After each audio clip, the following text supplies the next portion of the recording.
নমস্কার বন্ধুরা, welcome back to my channel. শুরু করছি এখনকার ভিডিও। তোমরা অনেকেই জানতে চেয়েছো যে আলপনার অ্যাকচুয়ালি কি হয়েছিল বা কি করে ওর মৃত্যু ঘটলো। তো সেই সংক্রান্তই আজকে এই ভিডিওটি। তো আমরা সবাই জানি যে আলপনা আমাদের মধ্যে থেকে চলে গেছে, মানে আমাদেরকে ছেড়ে চলে গেছে। তবে আমি মনে করি যে মৃত্যু কোনো মানুষের শেষ নয়, মৃত্যুর পরও মানুষ থাকে, যদিও ওর পরজন্মে খুব একটা বিশ্বাস ছিল না। তো যাই হোক, যেটাই ও চেয়েছিল সেটা যেন হয় এবং ও যেন যেখানেই থাক ভালো থাকুক, এটাই আমরা ওর আত্মার শান্তি কামনা করি, শান্তি পাক এটাই। তো ওর অনেকগুলো রোগ ছিল, ওর কিন্তু কোনো একটা রোগ ছিল না। ওর একাধারে পিত্তথলিতে পাথর হয়েছিল, তারপরে ওর থ্যালাসেমিয়া ছিল এবং আরও কিন্তু অনেক কিছু ছিল, জন্ডিস হয়ে গেছিলো। যেহেতু পাথরটা ছিল না পিত্তথলিতে, তো সেই স্টোনটা যেহেতু অপারেশন করা হয়নি, আমি সেই সংক্রান্ত বিষয়ে আসছি, অপারেশন কেন করানো হয়নি, কি বৃত্তান্ত। তো তার জন্য কিন্তু ওটা জন্ডিস হয়ে গেছিলো এবং থ্যালাসেমিয়া ছিল।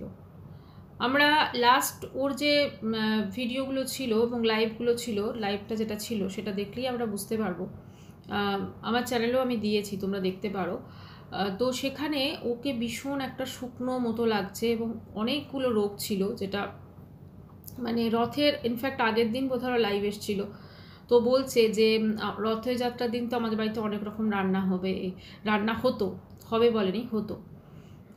আমার একটা না জিনিস আমার খুব অদ্ভুত লাগছে, ওদের আর্থিক স্বাচ্ছন্দ্য তো ছিল, কারণ না এত বড় চ্যানেল, এত সাবস্ক্রাইবার, এত ভিডিওস, সেখানে ভিউজ এলে তো মোটামুটি তো একটা আর্থিক স্বাচ্ছন্দ্য ছিল। তাহলে কেন আর্থিক সচ্ছলতা ছিল, তাহলে কেন ওর চিকিৎসাটা প্রপার হলো না? ওর হাজব্যান্ড, আমার যেটা মনে হলো যে চিকিৎসার ব্যাপারে একটু উদাসীন, এটা আমি বলতে বাধ্য হলাম। কারণ হয়তো ও অসুস্থ, ঠিক আছে, বা ও হয়তো বুঝছে না, কিন্তু ওকে উচিত ছিল ভালোভাবে ট্রিটমেন্ট করানো।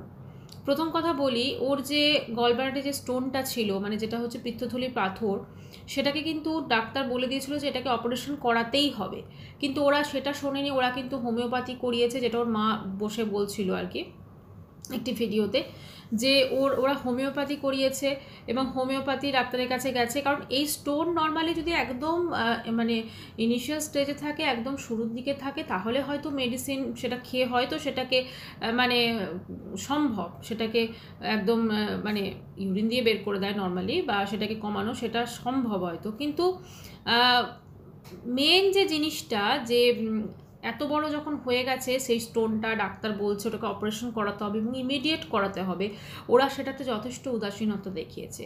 এমনকি অপারেশনের নাকি ডেটও ঠিক হয়ে গেছিলো, সেখানে নাকি ওরা গেছিল, যাওয়ার পর নাকি ডাক্তার বলেছে আমি থাকবো না, আমি বিদেশে চলে যাচ্ছি, সেই জন্য ওরা আবার ফেরত এসছে। তাহলে একটা ডাক্তার যখন করতে পারবেন না, নিশ্চয়ই সেটা ইমার্জেন্সি কেস হয়, একটা অন্য ডাক্তার করবেন, তাই না? তো সেই সংক্রান্ত কিন্তু কোনো কিছু হয়নি। আচ্ছা, এবার একটা কথা বলি, ওর থ্যালাসেমিয়া ছিল, ঠিক আছে, মানে ওকে মাঝে মাঝে তাহলে রক্ত দিতে হতো। ওদের ভবিষ্যতে যদি, ওর হাজব্যান্ড বলছিল ভবিষ্যতে যদি সন্তান আসে, তো সেটা কিন্তু যে তারও থ্যালাসেমিয়া থাকতে পারে, সেক্ষেত্রে ওর হাজব্যান্ডকেও নাকি টেস্ট করাতে হতে পারতো। আমার যেটা মনে হলো টোটাল জিনিসটা দেখে, যে চিকিৎসার প্রতি প্রচণ্ডভাবে মানে উদাসীন ওরা, মানে ওর হাজব্যান্ডকে আমি বলবো এক্ষেত্রে, এবং ঠিকঠাক চিকিৎসা হয়নি এবং একটা কোনো প্রপার ওয়েতে চিকিৎসা হয়নি। মেবি ওদের গাইড করার কেউ ছিল না, এটাও হতে পারে। একটা কথা আছে জানেন তো, যে এই কথাটা হয়তো এই মুহূর্তে বলাটা উচিত নয়, পকেট ভর্তি টাকা আর অশিক্ষা বড়ই খারাপ কম্বিনেশন।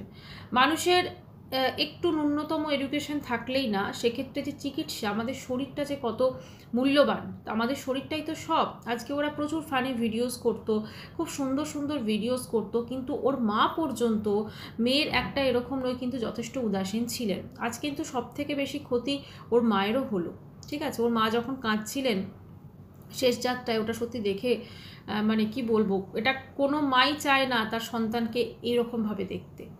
ওটা দেখে জাস্ট মানে কিছু বলার নেই, কোনো মাই চায় না, মানে ঈশ্বর করুক যেন আর কোনো মাকে যেন এই দিনটা অ্যাটলিস্ট দেখতে না হয়, যে তার সন্তানের সববাহী, মানে এটা জাস্ট দেখা যায় না।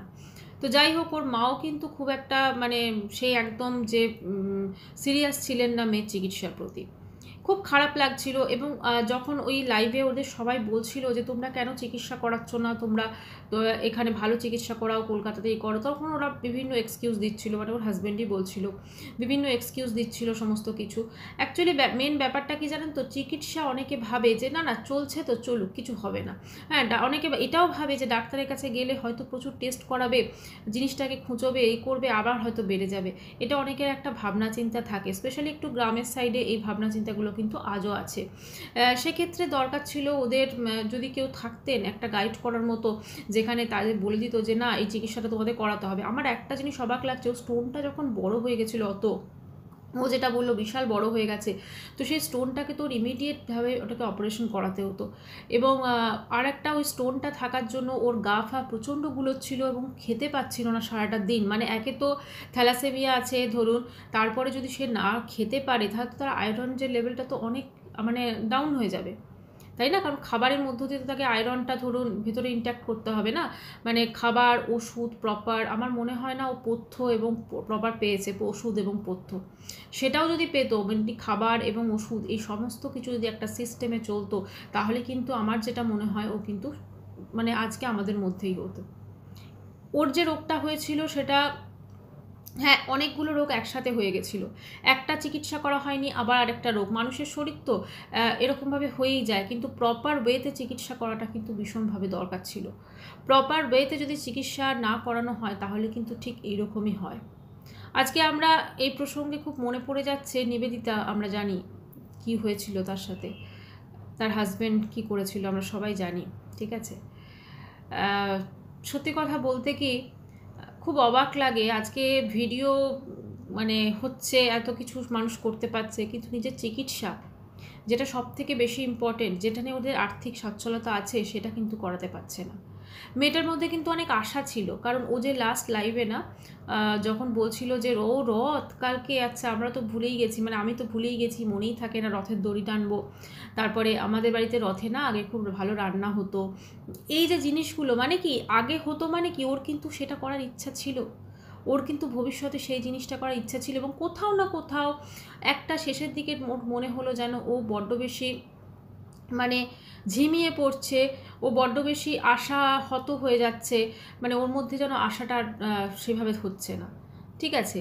এবং আমার যেটা মনে হয় ওর হাজব্যান্ডকে আমি এক্ষেত্রে বলবো, ওর হাজব্যান্ডের উচিত ছিল ওর স্ত্রীকে, যেখানে ওদের এত, দেখুন আর্থিক সচ্ছলতা একটা অনেক বড় জিনিস, মানুষ কিন্তু না মানে একটা কিছু হলেই না ডাক্তারের কাছে যায়, মানে ধরুন কলকাতা বা তারও পরে অন্য ডাক্তার বাইরে যদি যেতে হয় সেখানেও কিন্তু মানুষ যায়। আমার মনে হয় ওর কিন্তু সেটা করা উচিত ছিল, কারণ আফটার অল মানুষের শরীর তো, এই যে জিনিসটা হট করে হয়ে গেল সেটাতে সত্যি খুব খারাপ লাগছে। আর একটা জিনিস আমি একটু বলতে চাই, অনেকেই বলছেন যে সব তার যে শেষ যাত্রার ভিডিওটি দেখা গেছে, ওখানে হাজব্যান্ডকে ভীষণভাবে মানে খুব কি বলবো, কোনো রকম দুঃখ নেই এরকম দেখাচ্ছে আর কি। কেন ওটা দেখাচ্ছে? দেখুন একটা জিনিস তো অবশ্যই, হ্যাঁ সেটা একটু চোখে লাগছে বটে, কিন্তু এটাও হতে পারে মেবি কি মানে একটা ধরুন কোনো কিছু হলে সেই জিনিসটাকে, মানে ধরুন কেউ মারা গেলেন বা কেউ চলে গেলেন, কোনো যতই সে প্রিয়জন হোক, তাকে কিন্তু সেই শ্মশান অবধি সেই কাজটা করা এবং সেই জিনিসটাকেও করার মধ্যে একটা টেনশন তো থাকে, একটা প্রিয়জন হারানোর শোক তো থাকে, কিন্তু একদম শেষ অবধি যে মানে যে কাজটা করতে হবে সেটারও কিন্তু একটা মানুষের মনে টেনশন থাকে। বা হয়তো এই আঘাতটা ওদের এত অকস্মাৎ হয়েছে, মা তো স্বাভাবিক কেঁদে ফেলেছে, আর সবাই তো কাঁদতে পারে না, এটাও হতে পারে, সবাই তো কাঁদতে পারে না সেভাবে, সেই জন্য হয়তো মনের মধ্যে পুষে রেখেছে। এখন নিবেদিতার সময় আমরা যেটা দেখেছিলাম, নিবেদিতার হাজব্যান্ড লোককে দেখি প্রচুর কান্নাকাটি করেছিল, প্রচুর কিছু করেছিল, কী দেখিয়েছিল সেটা আমরা সবাই জানি, একদম পুরো মানে একদম শেষ যাত্রার পরেও কিছু ছিল সেটা দেখিয়েছিল। এখন আমরা দেখেছেন নিশ্চয়ই তার হাজব্যান্ডকে, নিবেদিতার হাজব্যান্ডের কথা বলছি, কী অবস্থা ফেসবুকে দেখা যায়। তো যাই হোক, আমার যেটা মনে হয় শো অফ না করে এরা হয়তো যেটা রিয়েল ওনার ইমোশন, সেই মুহূর্তে হয়তো কান্না আসেনি, বা এসেছে চেপে দিয়েছেন উনি, পরবর্তীকালে হয়তো সেই মানে কান্নার বহিঃপ্রকাশটা হয়েছে, এটাই বলতে পারি। তবে একটা জিনিস এটা একদম শিওর যে ওর চিকিৎসার প্রতি কিন্তু অবহেলা হয়েছে, কারণ একটা এত বড় রোগ হয়ে যাবার পরও সেটাতে হোমিওপ্যাথি চিকিৎসা করা হয়েছে।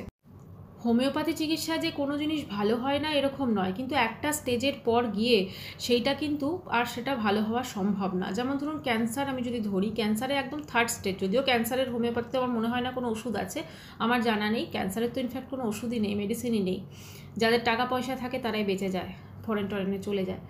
তো যাই হোক, কিন্তু সেক্ষেত্রে মানে একদম লাস্ট স্টেজে গিয়ে সেখানে তারপরও হোমিওপ্যাথি চিকিৎসা। আরেকটা জিনিস আমার অবাক লেগেছে, ওর হাজব্যান্ড বলছে যে ও তো ভালোই ছিল, ওকে তো ঝাড়ানো হলো, মানে ওই যে যেটা ওঝা দিয়ে ঝাড়ানোর কথা বলা হয়েছে, ওকে তো ঝাড়ানো হলো, টুকটাক যেগুলো থাকে আর কি ওগুলো করা হলো, তারপরও ভালো। দেখুন এরা ভিডিও করতো, এরা সোশ্যাল মিডিয়াতে আছে, কিন্তু তারপরও ওরা এই জিনিসটাকে বিশ্বাস করেছে, মানে জল পোড়া নুন পোড়া। আমি কারোর বিশ্বাসে আমি আঘাত আনছি না, কিন্তু এটাও তো ঠিক। এই জিনিসগুলো কি সত্যি মানে আমাদের চিকিৎসার ব্যাপারে কোনো কি কিছু আছে বলুন তো? সত্যি কি এগুলো কোনো কাজ দেয়? এটা আমাদের ভাবা প্রয়োজন। আমি এটা বলছি না যে এটাকে আমরা বিশ্বাস করব না, অনেক রকম জিনিস আছে এগুলোকে হয়তো অনেকে বিশ্বাস করেন, কিন্তু পুরোপুরিভাবে এর ওপর ডিপেন্ড হয়ে আমরা কিন্তু বসে থাকতে পারি না। আমরা ওঝা টুকটাক ঝাড়পোছ ঝাড়ানো, হ্যাঁ, এগুলোর ওপর করে আমরা বসে থাকতে পারি না। জল পোড়া নুন পোড়া, এরপরেও কিন্তু আমাদের চিকিৎসা করাতে হবে। সেটা একটা ঠিক আছে, ঈশ্বরের আশীর্বাদ আমি ধরে নিচ্ছি, কিন্তু এরপরেও আমাকে চিকিৎসা করাতে হবে। চিকিৎসা না করালে কিন্তু শরীরটা সুস্থ হবে না। আজকে ওর যদি পাথরটা যদি ওর শরীর থেকে বাদ যেত, ওর যদি থ্যালাসেমিয়ার প্রপার ট্রিটমেন্ট হতো, পাথরটা বাদ গেলেও জন্ডিস হতো না, তাহলে কিন্তু ও হয়তো আমাদের মধ্যে থাকতো এখনো। একটু ভাবার বিষয় আছে। যাই হোক বন্ধুরা, ভিডিওটা আমি এখানে শেষ করছি। এটা নিয়ে যত কথা বলা যাবে ততই মনটা আমাদের খারাপ হয়ে যাবে, কারণ যেমনই হোক একটা মেয়ে, এত কম বয়সী একটা মেয়ে চলে গেছে। সব থেকে বেশি কষ্ট লাগছে ওর মাটার জন্য। মায়ের তো বোধহয় আর কেউ নেই। জানি না ভবিষ্যতে ওর মায়ের কী আছে কপালে, কোথায় থাকবেন উনি, হয়তো জামাইয়ের কাছেই থাকবেন। তবে মেয়ে চলে গেল তো মানে খুব এটা ওনার জন্য অনেক বেশি প্যাথেটিক। এটাই, ভিডিওটা এখানেই শেষ করছি। সবাই প্লিজ চিকিৎসা করান, ওঝা টুকটাক ঝাড়পোছ মানে নুন পোড়া জল পোড়া এগুলো ঠিক আছে, এগুলো করান, তার সাথে চিকিৎসাটাও করান, ভালো ডাক্তারকে দেখান। আজকাল অবশ্য না ঝাড়াঝুড়ি এই সমস্ত ওঝা দিয়ে অনেক জায়গায় বন্ধ হয়ে গেছে, অনেকে করায় না। আমি পার্সোনালি এগুলো কোনো বিশ্বাস করি না, হ্যাঁ, কারণ আমার যেটা মনে হয় প্রপার ট্রিটমেন্ট যেটা মেডিসিনে হয়, যেটা ডাক্তারের কাছে গিয়ে হয়, এটাই। হোমিওপ্যাথি এমনি হ্যাঁ অনেক রোগ আছে, এবং সর্দি কাশি আরও অনেক কিছু আছে, এগুলো কিন্তু হোমিওপ্যাথিতে ভালো কিওর হয়, সেটা আমিও জানি। কিন্তু এর বেশি যদি কোনো কিছু রোগ বাড়াবাড়ি হয়ে যায়, সেক্ষেত্রে হোমিওপ্যাথির ওপর পুরো ভরসা করা যায় না।